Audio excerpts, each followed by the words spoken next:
नमस्कार, करेन्ट न्यूजमा यहाँलाई हार्दिक स्वागत छ। म प्रकाश गिरी। करेन्ट न्यूजमा हामी कुनै पनि विषयवस्तु उठान मात्र गर्दैनौँ, यसको चिरफार अनि विश्लेषण पनि गर्ने गर्दछौँ।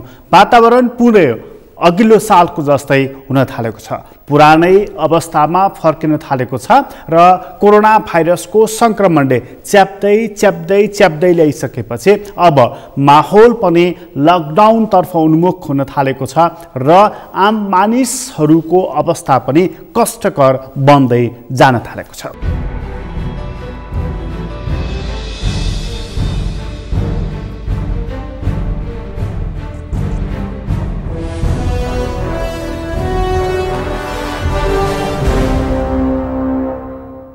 निषेधाज्ञा, लकडाउन जेसुकै भने पनि हामीले गएको वर्ष निकै धेरै भोगिसकेका छौँ। त्यसले कति धेरै प्रताडना दिएको छ, कति धेरै त्यसले सकस पारेको छ। हामी सबै भुक्तभोगी भएका छौँ। तर मानिस चेतनशील प्राणी भनिएको छ, तर मानिसहरूले गरेको व्यवहारले गर्दाखेरि नै आज स्थिति त्यही सकसपूर्ण अवस्थामा पुगिसकेको छ। त्यो सकसपूर्ण अवस्थामा पुगिसकेको कारणले गर्दाखेरि यहाँ बाध्यात्मक अवस्था छ यो सकसलाई अझ सकस बनाएर कोरोनालाई चाहिँ नियन्त्रण गर्ने। तर यहाँनेरि ध्यान दिनुपर्ने कुरा चाहिँ कोरोना भाइरस मात्र होइन, यस्तो विश्वलाई नै जक्कडमा ल्याउने महामारीहरू एक चरणको रोग बनेर मात्रै आउँदा रहेनछन्। जब स्पेनिस फ्लू आएको थियो त्यसले 5औं 6औं चरणसम्म पनि असर गरेको थियो। कोरोना भाइरसको पनि दोस्रो तेस्रो चौथो लहरसम्मका कुराहरू भइरहेका छन् र वैज्ञानिकहरूले 5औं लहरसम्म पनि आउन सक्छ भनेर, यो केही वर्षसम्म यसले असर गर्न सक्छ भनेर मानसिक रूपमा तयार रहनको लागि सचेत पनि गराएका छन्। त्यस कारणले जब हामी दोस्रो लहरको चपेटामा परिरहेका छौँ, युरोप अमेरिकामा तेस्रो लहरको कुरा चलिरहेको छ भने बाँकी राष्ट्रहरूमा चौथो चरणको कुरा पनि चल्न थालिसकेको छ। हामी दोस्रो लहरको चपेटामा परिरहेका छौँ। यस कारणले यो होइन कि पहिलो लहर दोस्रो लहरमा यो अन्त्य हुन्छ भन्ने कुरा होइन, यसले धेरै असर गर्न सक्दो रहेछ।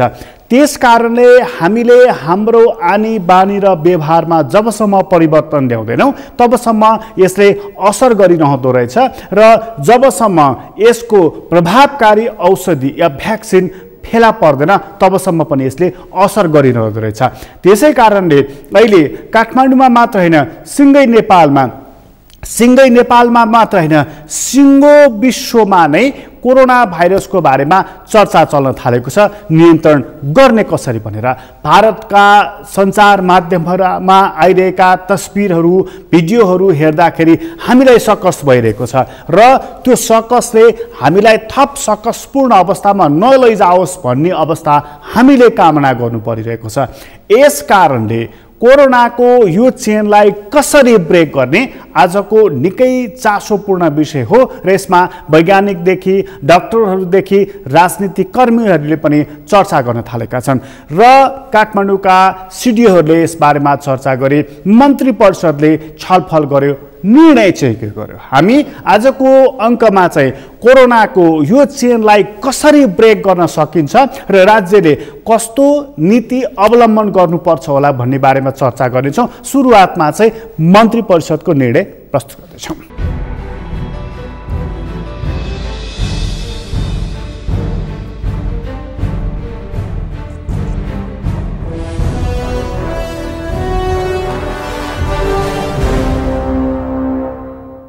कोरोना भाइरसको बारेमा निर्णय गर्नको लागि बडा कठिन रहेको छ। यो एक दिनको कुरा होइन र यसले एकजनालाई असर गर्ने पुरै कुरा होइन। वैज्ञानिकहरूले हावाको माध्यमबाट पनि यो सर्न सक्छ भन्ने नयाँ तथ्य पनि सार्वजनिक गरेका छन्। तपाईँ जोडले चिच्याउनुहुन्छ भनेदेखि पनि कोरोना भाइरसहरू बाहिर आउने र त्यस मार्फत अरूलाई सर्ने कुरा गरिरहेका छन्।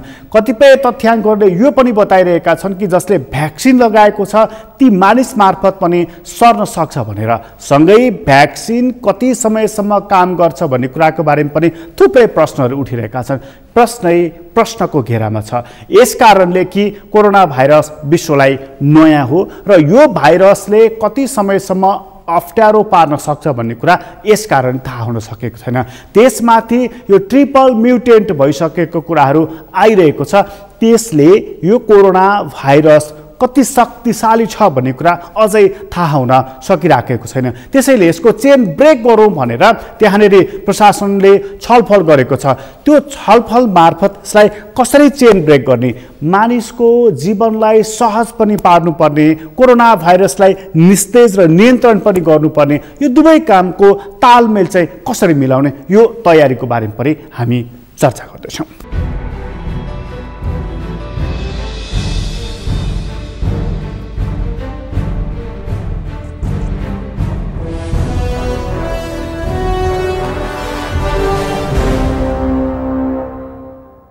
बढेको कारणले अब काठमाडौँ उपत्यकामा पनि अब यसलाई चाहिँ अब नियन्त्रणमा गर्नको निम्ति, रोकथाममा पुर्याउनको निम्ति र नेपाल सरकारले विभिन्न निर्णयहरू गरेको छ। पहिले त्यो पनि कार्यान्वयनकै चरणमा छ। त्यसलाई कसरी प्रभावकारी रूपमा हामी कार्यान्वयन गर्ने भन्ने हिसाबमै छौँ। अनुगमनलाई अहिले व्यापक रूपमा तीव्र रूपमा नै बढाइएको छ। अब सार्वजनिक सवारी साधनको अनुगमनको हकमा मास्क लगाएको छ कि छैन त्यो चेक जाँचको हकमा, त्यसपछि माइकिङ गर्ने कुराको हकमा हामीले त्यो गरिराखेका छौँ। र यतिले मात्रै नपुग्ने हो कि अब अलिकति थप क्षेत्रहरूलाई पनि अलिकति टाइट गर्नुपर्ने हो कि भन्ने हिसाबले नै अब हिजो पनि सिसिएमसीले विभिन्न निर्णयहरू गरेका छ। अब त्यो निर्णय आधिकारिक रूपमा हामी कहाँ प्राप्त भइसकेको त छैन, तर अब स्थानीय प्रशासन एनले र संक्रामक रोग एनले चाहिँ प्रमुख जिल्ला अधिकारीलाई पनि आफ्नो जिल्लाको स्थिति हेरेर आवश्यक निर्णय गर्न सक्ने भन्ने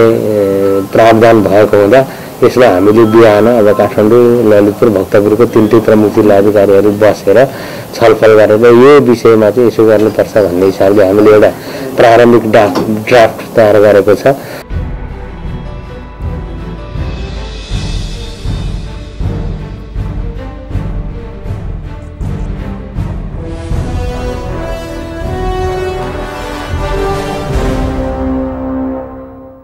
सरकारले गर्ने तयारी एउटा छ, लकडाउन भन्नुहोस्, निषेधाज्ञा भन्नुहोस्, कर्फ्यू भन्नुहोस्, स्वास्थ्य सङ्कटकाल भन्नुहोस्, जेसुकै भन्नुहोस्, तपाईँ हिँडुल नगर्ने। यसको अर्थ यति मात्रै हो, तपाईँ हिँडुल गर्दा, मानिसहरूसँग भेटघाट गर्दा यो रोग सर्दो रहेछ। त्यसै कारण यसलाई कम गर्ने, यति मात्रै यसको सूत्र रहेछ। अहिलेसम्म मानिसले पत्ता लगाएको सूत्र यति हो, भिडभाड नगरौँ, भेटघाट नगरौँ र एक व्यक्तिबाट अर्को व्यक्तिसँगको संसर्गलाई कम गरौँ, यति कुरा यसको सूत्र रहेको छ। उपचारको लागि खास औषधि अहिलेसम्म पनि फेला परिरहेको छैन। तपाईँ अस्पतालमै जाँदाखेरि पनि श्वास प्रश्वासमा समस्या भएमा अक्सिजन दिएर राखेको पाइएको छ। अक्सिजन चाहिँ बेलैमा बन्दोबस्त गर्नुपर्नेछ, सरकारको यो प्राथमिक दायित्व हो। आज भारतमा त्यही अक्सिजनको कमी हुँदाखेरि सयौँ मानिसहरूले मृत्युवरण गर्नु परिरहेको छ, जुन तस्बिर र भिडियोहरू हेरेर हामीलाई पनि सकस भइरहेको छ। त्यस्तो अवस्था हाम्रोमा नहोस्, हामी यो कामना गरौँ। तर तयारी चाहिँ कस्तो प्रकारको भइरहेको छ त? अक्सिजन छ भनिएको छ, अक्सिजन राख्ने सिलिन्डर छैन भनिएको छ। यो कुन प्रकारको समस्या हो? यो समस्यालाई जुझ्नको लागि रोकेको छ कसले? सिलिन्डरहरूको व्यवस्थापन गर्नको लागि रोकेको छ कसले? छेकेको छ कसले? प्रश्नहरू चाहिँ यहाँनिर रहेको छ। यसको लागि सरकारको तयारी कस्तो छ? अनि कोरोनाको पहिलो चरणको लहरमा जस्तो खालको तयारी गरिएको थियो, दोस्रो लहरमा पनि यस्तै तयारी गरेर पुग्छ कि अर्को फरक विशेषता युक्त तयारी गर्नुपर्छ त? हामी यी कुरा लिएर एकछिनपछि आउनेछौँ। अहिले छोटो विश्राम लिँदैछौँ।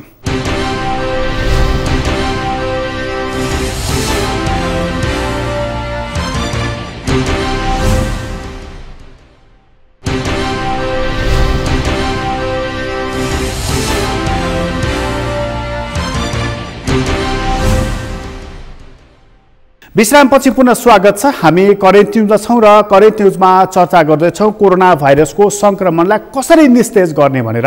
स्वयं अर्थमन्त्रीले यो अघिल्लो लहरभन्दा निकै संक्रामक ढङ्गबाट आएको कुरा र यसले डरलाग्दो ढङ्गबाट असर गर्ने कुरा व्यक्त गरेका छन्। त्यसै कारणले यो लापरवाही गर्न हुँदैन। यो व्यक्ति स्वस्थ छ कि छैन, यो व्यक्तिलाई रोग लागेको छ कि छैन, यो कुन उमेर समूहको छ, यसले केही चिज हेरिरहेको छैन। जस्तो पहिलो लहर आउँदाखेरि यसले वृद्धहरूलाई निकै धेरै असर गरेको थियो। त्यसमाथि जसलाई दमको रोग छ, जसलाई मृगौला सम्बन्धी रोग छ, यस्ता रोगहरू भएका मानिसहरूलाई यसले निकै धेरै असर गरेको थियो। तर यसपटक हेर्दाखेरि युवा उमेरका मानिसहरू जसलाई रोग छैन ती मानिसले पनि मृत्युवरण गरिरहेका छन्, छिटो मृत्युवरण गरिरहेका छन्। र अहिले आइसियुमा रहेका मध्ये भेन्टिलेटरमा पुगेका मानिसहरूको सङ्ख्या र उमेरलाई हेर्ने हो भने युवा वयका मानिसहरू बढ्ता देखिन थालेका छन्। कारण के हो त? कसरी त? यो प्रश्न गम्भीर रूपमा उठेको छ, उत्तर कसैसँग पनि रहेको छैन। बालबालिकालाई पनि यसले उत्तिकै असर गरेको छ। चिन्ताको विषय चाहिँ 18 वर्षभन्दा मुनिका बालबालिकाको लागि भ्याक्सिन तयार पारिएको छैन। तर त्योभन्दा कम उमेर समूहका बालबालिकालाई यसले असर गर्यो भनेदेखि उपचार कसरी गर्ने उत्तर कसैसँग पनि छैन। यस कारणले पनि बालबालिका थप जोखिममा रहेका छन्। उनीहरूलाई सुरक्षित राख्नुपर्नेछ। र ज्येष्ठ नागरिकहरू त अझै पहिले पनि जोखिममा थिए, अहिले पनि जोखिममा छँदै नै छन्। युवा मानिसहरू जो पहिलो लहर चल्दाखेरि हामी सुरक्षित छौँ, मलाई फरक पर्दैन भन्ने सोचिरहेका थिए, ठानिरहेका थिए, आज उनीहरू शिकार बनिरहेका छन्। अब को सुरक्षित रह्यो त? यस कारणले सरकारले भन्दैछ कि यो निकै जोखिमपूर्ण भयो, डरलाग्दो ढङ्गबाट आयो भनेर रोक्ने कसरी त? हामी त्यो कुरा यहाँ प्रस्तुत गर्दैछौँ।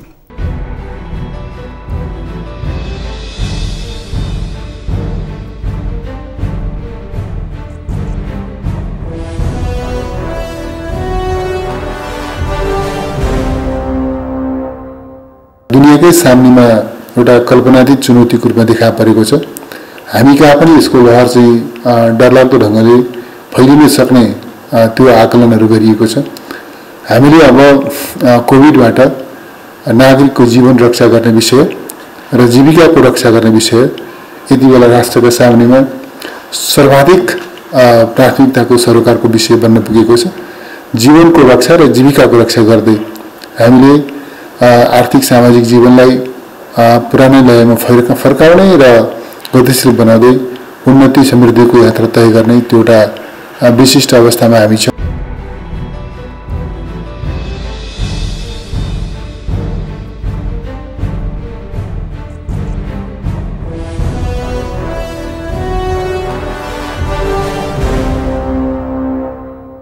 पहिलो चरणमा धेरै खालका कुराहरू चर्चामा आए। साबुन पानीले हात धुने र मास्क लगाउने, स्यानिटाइज गर्ने, दूरी कायम गर्ने र तातो पानी खाने, यस्ता कुराहरू निकै धेरै प्रचारमा आए, जसको प्रयोगबाट हामी धेरै हदसम्म जोगियौँ पनि।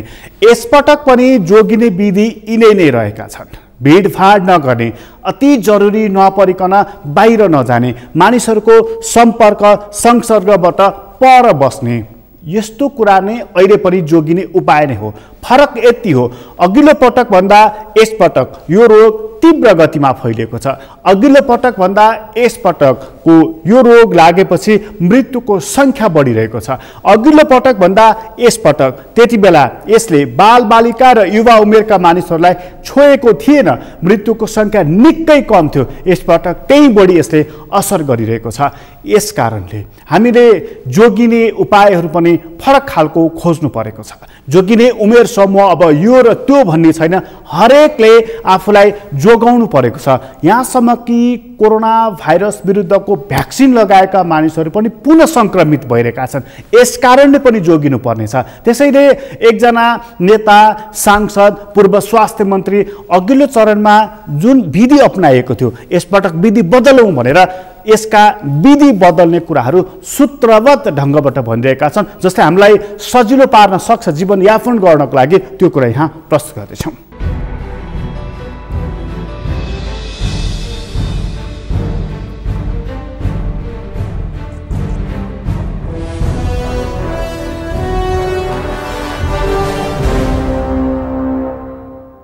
अहिले त हामी सुरुवाती चरणमा छौँ। अहिले अस्पताल भरिन थालेका छन्। अबको लगभग 1-2 सातापछि जब हामी पिकमा पुग्छौँ त्यो बेलामा के हुन्छ भन्ने कल्पना मात्रले पनि आत्तिनुपर्ने अवस्था भएको छ। टिचिङ अस्पतालको डाक्टर दासको अन्तर्वार्ता पढिरहेको थिएँ। उहाँले भन्नुहुन्छ एउटा कास्टिङ मात्रै हो, सुनामी आउँदै गर्दाखेरिको अवस्था के हुन्छ भन्ने बारेमा हामी अनुमानै लगाउन सक्दैनौँ। अहिले हाम्रो अस्पतालको अवस्था यस्तो भइसक्यो। काठमाडौँभित्रको मात्र यो कुरा होइन, काठमाडौँभन्दा बाहिर भेरी अस्पतालको प्रमुख डाक्टर प्रकाश थापाको अन्तर्वार्ता पढिरहेको थिएँ। उहाँ भनिराख्नु भएको थियो हामी अब एकजना पनि थप संक्रमितको उपचार गर्न सक्दैनौँ। लुम्बिनीको प्रदेश स्तरीय कोरोना विशेष अस्पतालको प्रमुखको अर्को अन्तर्वार्ता पढिरहेको थिएँ। हामीले अहिले त भुइँमा राखेर उपचार गरिरहेका छौँ, तर अब भुइँमा पनि ठाउँ छैन। काठमाडौँभित्र काठमाडौँ बाहिर सर्वत्र हामी यस्तै खालका समाचारहरू पढिरहेका छौँ, सुनिरहेका छौँ। तथ्याङ्कहरूले पनि अहिले आइरहेका यी समाचारहरूलाई थप पुष्टि गरिरहेका छन्। एक साता यता प्रत्येक 200 जना संक्रमित भएकोमा 1 जनाको मृत्यु भएको छ। अझ परीक्षण कम भएको हुनाले गर्दा संक्रमित पनि कम पत्ता लागिरहेको छ। साँच्चीकै संक्रमित हुनेहरूको संख्या थाहा हुने हो भने त संक्रमित भएको कारणले गर्दा मृत्यु हुनेहरूको संख्या बढ्ने कुरा पनि निश्चित छ। धुलीखेल अस्पतालका डाक्टर विराजले अस्ति मात्रै पत्रकार सम्मेलन गरेर भन्नुभयो 1 साता यता 241% गएको साताको तुलनामा हामीका संक्रमण बढेको छ र यो अनुपात यसरी हेर्यौं भने दक्षिण एसियाको मात्र होइन संसारका देशहरूमध्ये सबैभन्दा बढी संक्रमण फैलिरहेको अवस्था हामीहरू देखिरहेका छौं। स्वास्थ्य मन्त्रालयकै सहप्रवक्ता डाक्टर अधिकारीको टिप्पणी मैले पढे जहाँ उहाँ भनिराख्नु भएको छ कि अहिले 100 जना भन्दा बढी संक्रमित भएको जिल्ला 25 पुगिसक्यो। हाम्रो स्वास्थ्यको पूर्वाधारले ठिक गर्न नसक्ने अवस्था भइसक्यो। केही दिनमा हामी गर्लाङ्गोलमा ढल्ने अवस्थामा छौं। मैले पढेको र सुनेको मात्र होइन, डाक्टर अनुप वास्तुलाले भन्नुभएको जस्तै मलाई पनि केही दिनदेखि टेलिफोनमा घण्टी बज्दै गर्दा डर लाग्न थालेको छ। काठमाडौँको एउटा क्षेत्रको सांसद भएको हुनाले गर्दा, स्वास्थ्य मन्त्रालयको एउटा जिम्मेवारी सम्हालेर आइसकेको हुनाले गर्दा मेरो आफ्नो निर्वाचन क्षेत्रको स्वाभाविक रूपमा समस्याहरू आउने नै भए, तर त्योभन्दा बाहिरको पनि कैयन साथीहरूले कैयन सर्वसाधारणले समेत पनि फोन गरेर बेड मिलाइदिनु पर्यो, अस्पतालमा उपचार पाउन सकिएन भनेर भनिरहेको ठाउँमा केही पनि गर्न नसकिने अवस्था म जस्तो जनप्रतिनिधिहरूको पनि भइसकेको छ। अहिले यस्तो अवस्था भएको छ। तथ्याङ्कहरू हेर्दै गर्दा, जानेका सुनेका मानिसहरूको कुराहरू पढ्दै गर्दा डर लागिरहेको छ। प्रधानमन्त्रीज्यू, अब 1 सातापछिको अवस्था कस्तो होला, 2 सातापछिको अवस्था कस्तो होला? कति प्रियजनहरू हामीले गुमाइसकेका छौँ। प्रत्येक दिन युवाहरूमा संक्रमण बढेको छ, बालबालिकामा संक्रमण बढेको छ। हामी पढिरहेका छौँ कि पहिलाको उपचार पद्धतिहरूले काम गर्न सकिरहेको छैन, अस्पताल पुर्याउन सकिएको छैन, अस्पताल पुर्याइयो भने पनि सेवा दिन सकिएको छैन। सघन उपचार गर्नेहरूको संख्या, आवश्यकता हुनेहरूको संख्या दिन प्रतिदिन बढिरहेको छ। त्यहाँ उपचार पुर्याउन सक्ने अवस्था हामीहरूको करिब करिब त्यो स्याचुरेटेड हुन थालेको छ। यस्तो बेलामा केही गर्न नसकिराख्दै गर्दा एउटा उकुस मुकुस भइरहेको छ। के गर्न सकिन्छ होला, सरकारले के गर्नुपर्छ होला, हामी सरकारसँग मिलेर के गर्न सक्छौं होला, यो विषयमा सांसद भएर तपाईसँग वास्तवमा संसदभित्र बहस गर्न पाउनुपर्ने, छलफल गर्न पाउनुपर्ने हो। हामी फरक फरक राजनीतिक दलका सांसदहरू मिलेर प्रस्तावमा कामै गरिरहेका थियौं। संसदको बैठक चलिरहेको भए यो बेलामा सायद सरकारसँग विषयहरूमा छलफल गर्ने एउटा मौका जुर्थ्यो पनि होला, तर बिजनेसै नभएको भनेर तपाईले संसदको बैठक रोकिदिनु भयो। यी विषयहरू तपाईलाई बिजनेस हुन योग्य विषय नै लागेनन्। यो पहिलो पटक होइन, म सम्झन्छु अघिल्लो पटक गएको वर्षको पनि असारमा नेपाली कांग्रेसका प्रमुख सचेतक बालकृष्ण खाँडको नेतृत्वमा म लगायतका साथीहरूले हामीले संसदमा कोरोनाकै यही नै विविध पक्षहरूका बारेमा छलफल गर्नको लागि संसदमा प्रस्ताव दर्ता गराएका थियौं। तर संसदमा कुनै पनि बिजनेस नभएको भनेर संसदको बैठक त्यो बेला पनि हठात स्थगित गरिदिनु भयो। लामो समय त्यतिकै गयो। त्यो बीचमा हामी एकैपटक पुसको संसदको बैठकको प्रतीक्षा गरिरहेका थियौं। पुसको संसदको बैठक हुनुभन्दा अगाडि मङ्सिरमा म सम्झन्छु केही जनस्वास्थ्यमा काम गरिराख्नुभएको विज्ञहरूले अहिले संक्रमणको दर घटेको बेला छ, यसलाई मौकाको रूपमा प्रयोग गर्नुपर्छ, मनमत्त भएर हिँड्ने बेला होइन यो बेलामा अलिकति ध्यान पुर्यायो भने दोस्रो लहर त आउँछ, यसमा अलिकति छलफल गरौँ, तयारी गरौँ भन्ने विषय उठाइराख्नु भएको थियो। पुसमा संसदको बैठक प्रारम्भ भएको भए यी विषयहरू स्वाभाविक रूपमा हामी उठाउँथ्यौं, अरूले उठाउँथे।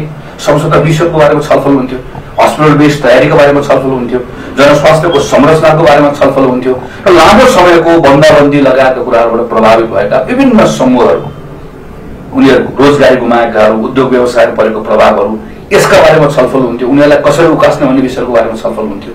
तर पुस 5 गते संसद विघटन गरिदिइसके पछाडि यी सबै विषयहरू गौण विषय बने।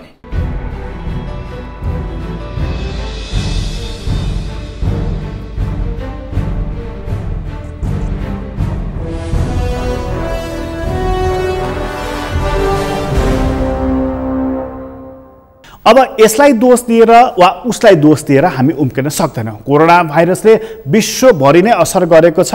यहाँनिर कसैले एउटा पार्टीले अर्को पार्टीलाई, आम नागरिकहरूले सरकारलाई, सरकारले विपक्षीलाई दोष दिएर उम्किने ठाउँ रहेको छैन। यो सामूहिक समस्या बनेको छ र सबैको शत्रु कोभिड भएको छ। त्यो कोरोना भाइरस जब सामूहिक शत्रु हो भनेदेखि त्योसँग लड्नको लागि जब एक्ला एक्लै सक्दैनौँ भनेदेखि समूह मिल्नु नै पर्दछ। यति बेला मिल्ने भनेको चाहिँ अघिल्लो पटक जस्तो अङ्कमाल गरेर होइन, अलग अलग बसेर आफ्नै ठाउँमा बसेर संसर्ग कम गरेर त्यसबाट जोगिन सकिँदो रहेछ। यति गरियो भनेदेखि कोरोना भाइरसबाट जोगिन सकिन्छ। यो आम नागरिकले गर्ने कुरा हो। तर सरकारले चाहिँ यति गरेर पुग्दैन। सरकारले लकडाउन, निषेधाज्ञा जेसुकै गरेर पनि उसले अक्सिजनको व्यवस्था, अस्पतालमा आइसियु कक्षहरूको व्यवस्था अनि भेन्टिलेटरहरूको व्यवस्थामा तीव्रता दिनुपर्दछ। लकडाउन गरेर ढुक्कले उसले बसेर सुख पाउने छैन अघिल्लो पटक जस्तो। र बोर्डरहरूलाई के गर्ने, अन्तर्राष्ट्रिय विमानस्थललाई के गर्ने, त्यहाँबाट आएका नागरिकहरूलाई अहिले पनि किन क्वारेन्टिन र आइसोलेसनमा राखिएको छैन? प्रश्नहरू थुप्रै छन्। यदि यसमा विचार गरिएन भनेदेखि आज जुन समस्या हामी भोगिरहेका छौँ योभन्दा निकै बृहत स्तरमा समस्या भोग्नु पर्ने हुनेछ र समस्या गहिरो ढङ्गबाट हामीले महसुस गर्नेछौँ। त्यति बेला टाउकोमा पुरपुरोमा हात लगाउने अवस्था बन्छ। त्यस्तो नबनोस्। अहिले सजग बनौँ, अहिले सतर्क बनौँ भनेर आग्रह पनि गर्न चाहन्छु। करेन्ट न्युज अहिलेलाई यति नै। करेन्ट न्युजबाट म प्रकाश गिरीलाई बिदा दिनुहोस्। सगरमाथा टेलिभिजन हेर्दै गर्नुहोला। नमस्कार।